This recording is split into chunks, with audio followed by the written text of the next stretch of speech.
Oh, that's weird too. Okay, I think we're all set. So I have a couple amazing salon owners who we've been working with, some for a long period of time. And Sarah, we've been working really closely together for a shorter period of time. And Miriam, we've been working together for quite a long period of time, kind of like continuously. So that's really fun. And so they came on today to help any of you decide to take the plunge on the Salon Profit Project. You've probably seen everything coming up about our course. It's only offered twice a year. And the goal of the course is to help you really understand the financial side of your business and to really cover all of the things you need to know as a business owner about the financial side of your business.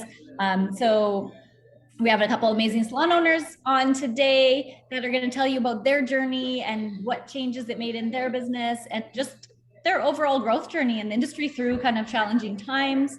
And just to give you some inspiration and hopefully to help you take the plunge to invest in yourself as well. So let's go to Sarah first. So Sarah, can you just introduce yourself, a little bit about you and your salon? Sure. My name is Sarah, and I own Pinky's Chop Shop. We are basically a male-focused salon and slash barbershop. We're located in Fayetteville, North Carolina. We have been around for 7.5 years, and right now, including myself, I have a staff of 8. Awesome. And how about you, Miriam? Hi, so I'm Miriam and I own 2 small hair salons. One is in Kamloops, British Columbia. It's called Glass Hair Salon. And including myself, there's 4 of us that work in there. And then I also own Cachet Hair Studio, which is in Lake Country, just outside of Kelowna. And there's 3 staff in there. And I've had that salon for about 15 years and I've owned Glass for about 6. Amazing. That's awesome. So Miriam, what made you take the plunge and invest in yourself and your business with further education? Well, honestly, I wished I had known about this or it had been available much earlier in my journey as a salon owner. And it was just sort of coming to realize that there's more to owning a salon than simply being a hairstylist who knows the hair part of the business. And wanting to learn how to run the business properly. I had no idea about anything. Like, all I know was how to pay my bills. Like, the bill would come in, I know I'm supposed to pay it. And that's really all I knew.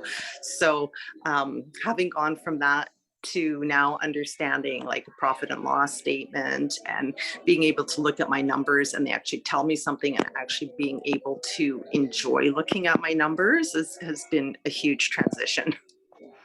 Awesome. So did you fall in love with your numbers?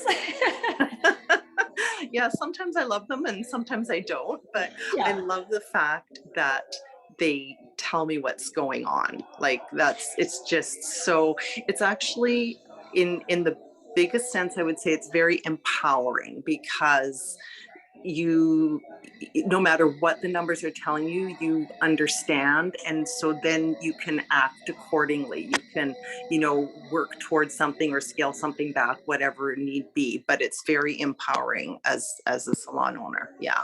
Awesome. I think that's the exact word to use, right? Like, all of a sudden you're like, oh, I can make really informed decisions. I'm not just running on emotion or trying to work harder. I can actually take, have some data behind it.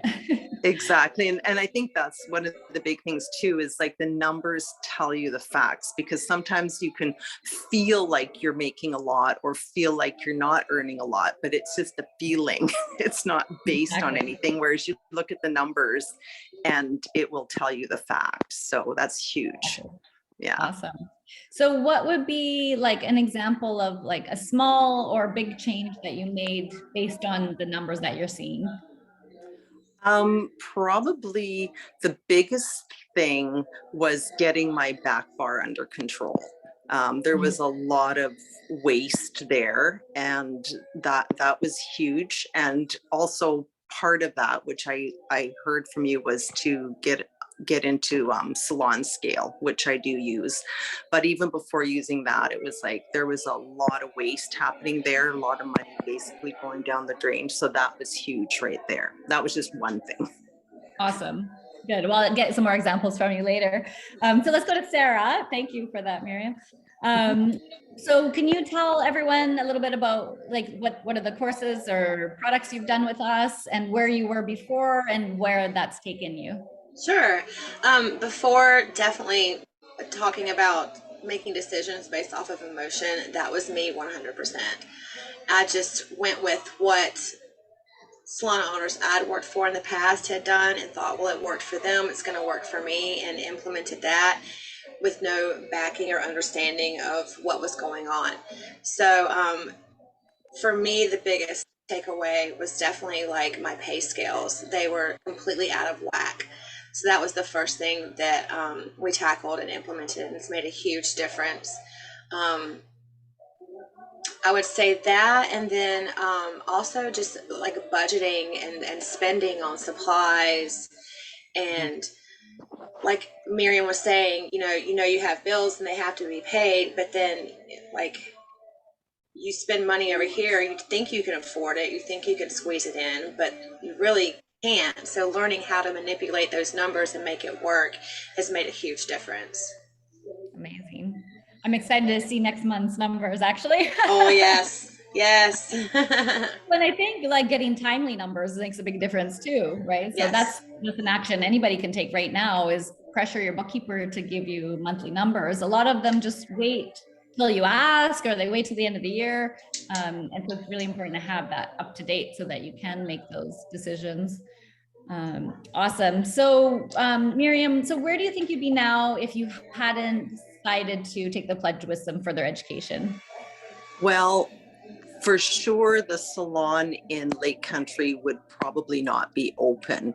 I actually, with COVID and everything and having 3 stylists there, at one point in time, two of the stylists left temporarily, but we didn't know it was temporarily at the time.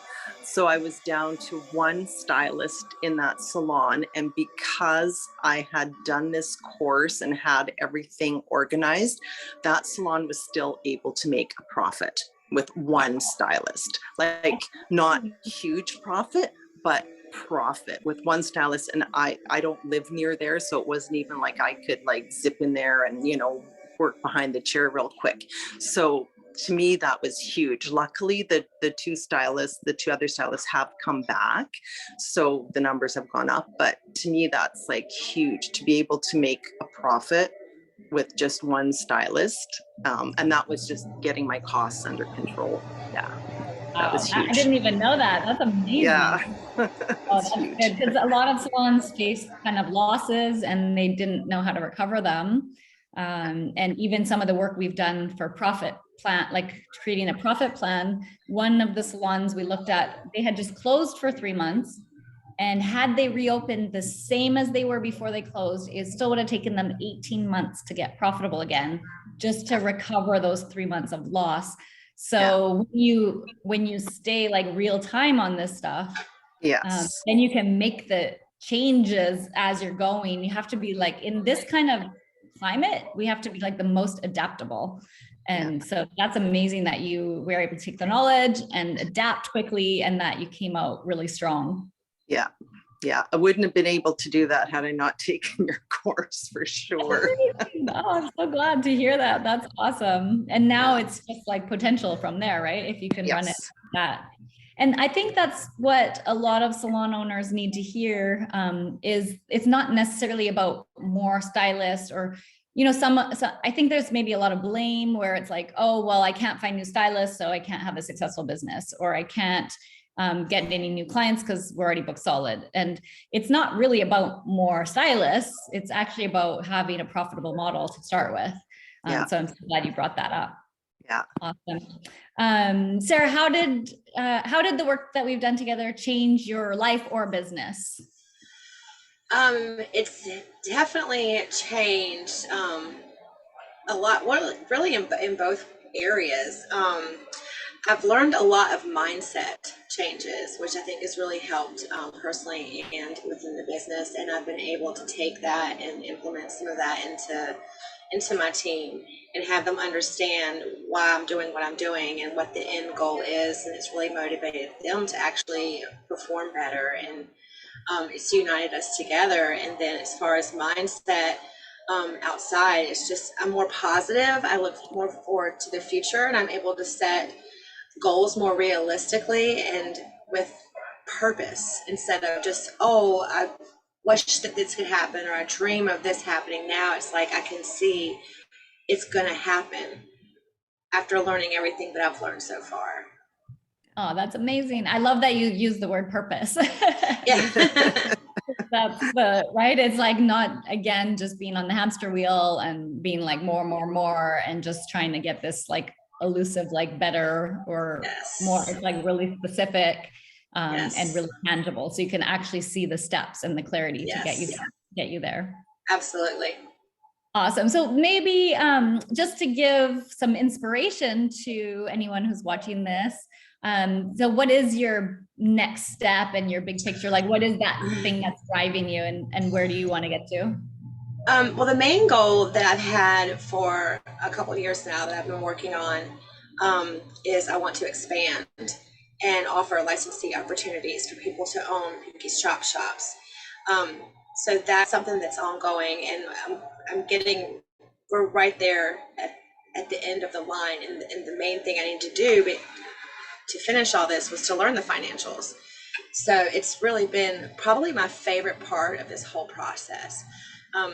Another goal that I have set for myself is within the next year, I want to be able to completely retire from being behind the chair, so that I can completely focus 100% of my energy into building the business and creating licensee opportunities, and not have to worry about having to be behind the chair in order for the shop to continue to grow. Amazing. And those are both like very tangible, real goals that they're very doable. They're definitely going to happen. Yes. Oh, that's awesome. And Miriam, where are you at now? So you've got your 2 locations and they're starting to grow again. So what's your hopes and aspirations? So really, to keep fine tuning this process where I have the procedures in place that I don't have to be there hands-on all the time. Like the salon in Lake Country is pretty much there. I'm not behind the chair there.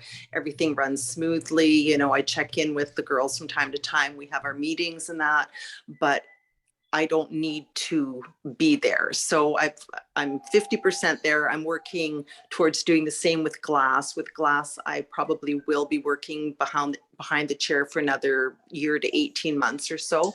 But that's my goal as well, is just to, you know, stay more behind the scenes and have things running smoothly. And also, which I think I have now, I finally think I have a bookkeeper that I love. Is huge. And let me just say, like, I know you teach that. You say, you know, find a bookkeeper that you love.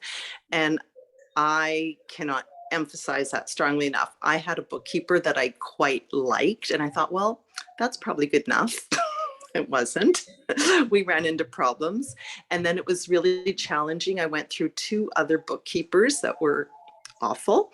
And now I finally have one, and she's phenomenal. And it's actually interesting because she has no experience with doing bookkeeping for salons, but I was able to send her like the templates that you have for us, like for the P&L and the balance sheet. And she's really open to setting it up. And now I'm able, like, I have those tools to give to her, and I can, when she asks me questions, I can answer them.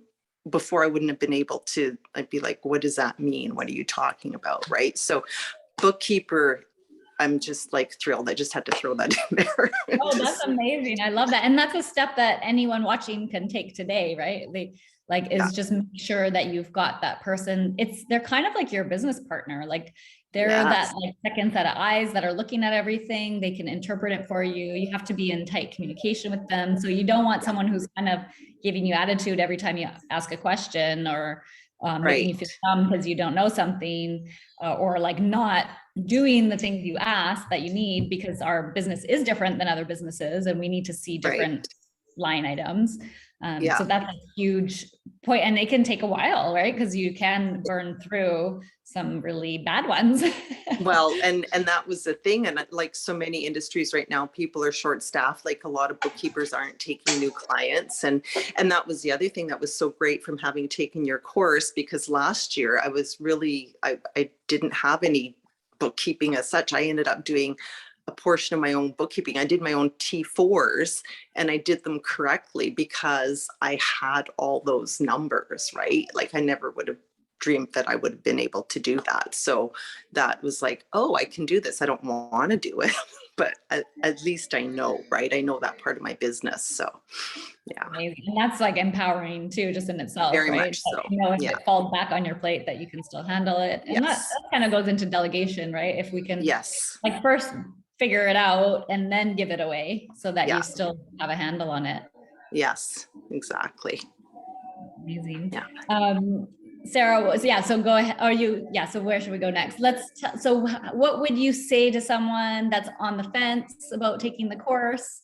Like what will they gain from it, and just your encouragement for them? I would say definitely do it. Like honestly, for me, knowing what I see now, I would not be able to know that my business would even be able to survive for the next couple of years had I not done this course. So, with that being said, like I can see the longevity, I can see the light at the end of the tunnel, whereas before it was just very blurry and very unknown. It's an investment in yourself, in your business, in your team, in your future.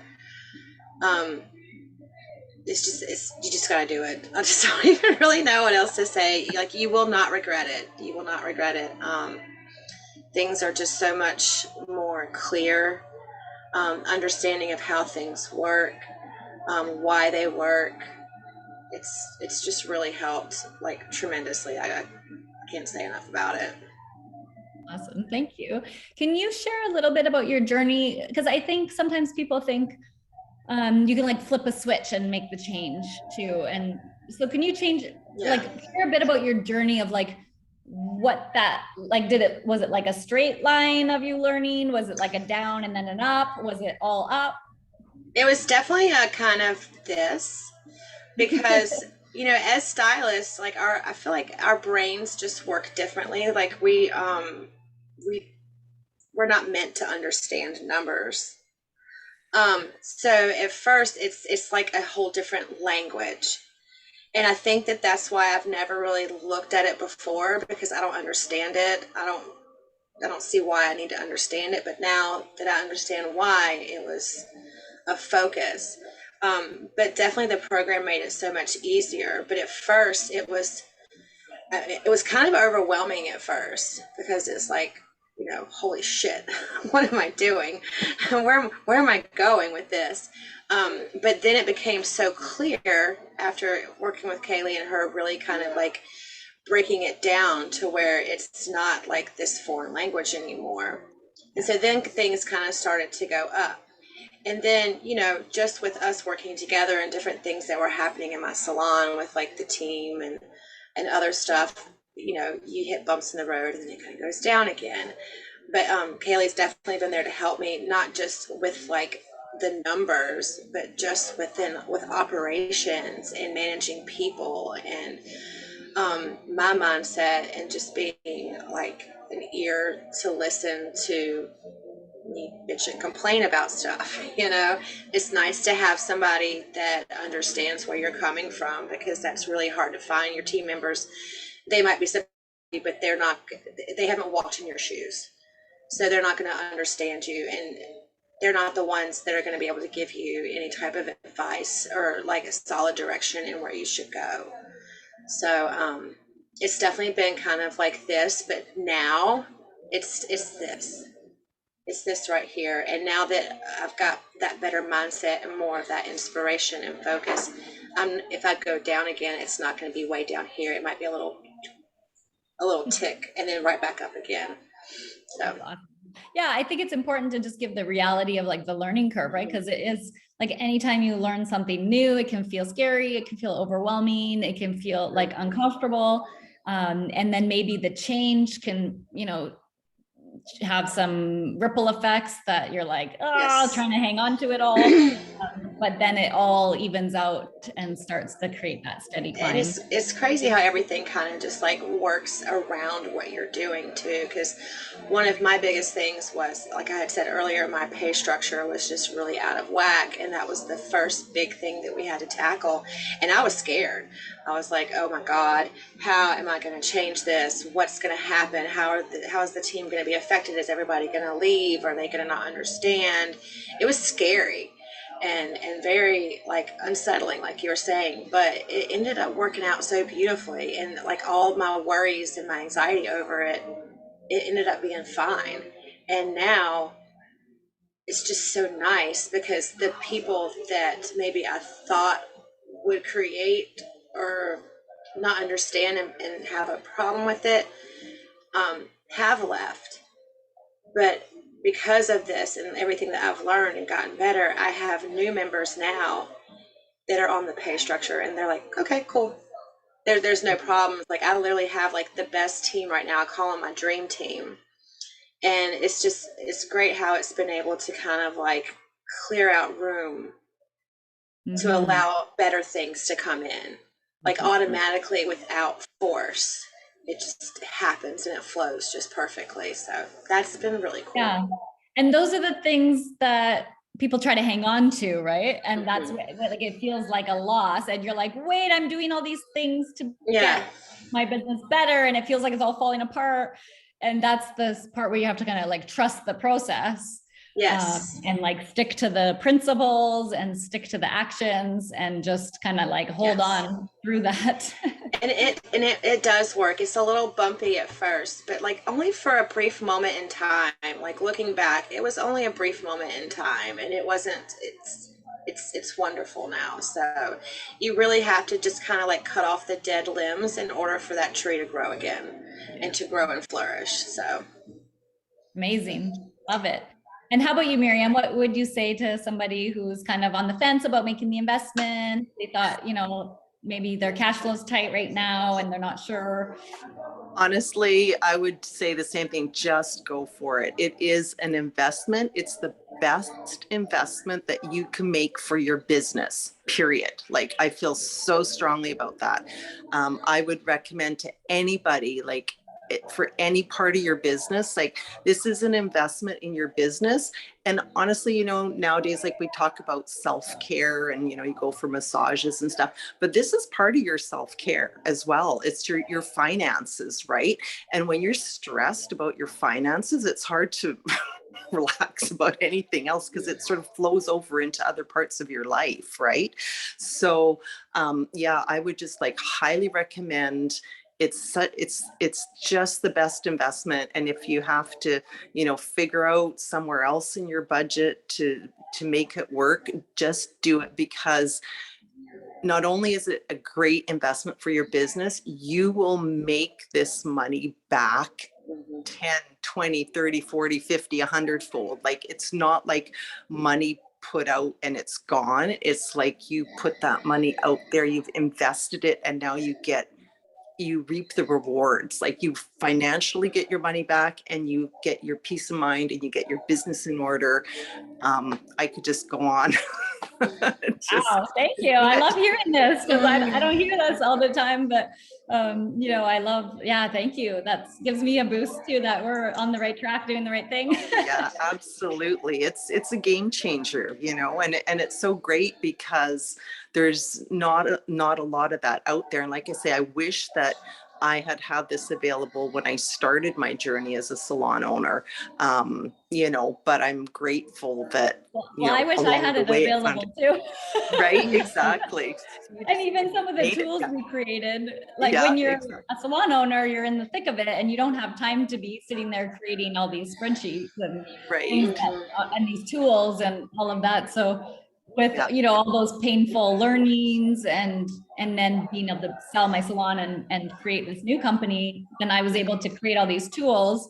And I'm like, wow, that would have been really helpful when I was an owner. Yeah. So it's always just the right timing, right? Because Yes, if we met too early, I wouldn't have had all this. And that's right. Exactly. Yeah, so yeah, it's always, you kind of are where you are meant to be and learning what you need to learn. I believe that too. Yes. But yes, definitely highly, highly, highly recommend. Can't say that Amazing. enough. Yeah. Well, Mhm. thank you so much, both of you, for your time. I'm so glad you were able to make time in your day to be here. Absolutely. And it was just really like wonderful for me to hear some of your feedback and all the great things that have happened. And we're going to continue working together. So I'll see you Yes. very soon. So thank you so much. And then anyone who's listening, you've got like 3 days to, I think it's the second, the price will go up. So you've got a few more days to decide before it goes back to the full price, and then a few more days after that, and then we close until the March, I think, is the next one. So it's really your kind of last opportunity this week to jump in there. So I hope you take the plunge, and I'm looking for at least those 20 salon owners to work with you all fall to make some of those leaps and bounds that you've seen here today. So I hope to see you on the other side, on the inner circle, and take care, and we'll see you all soon.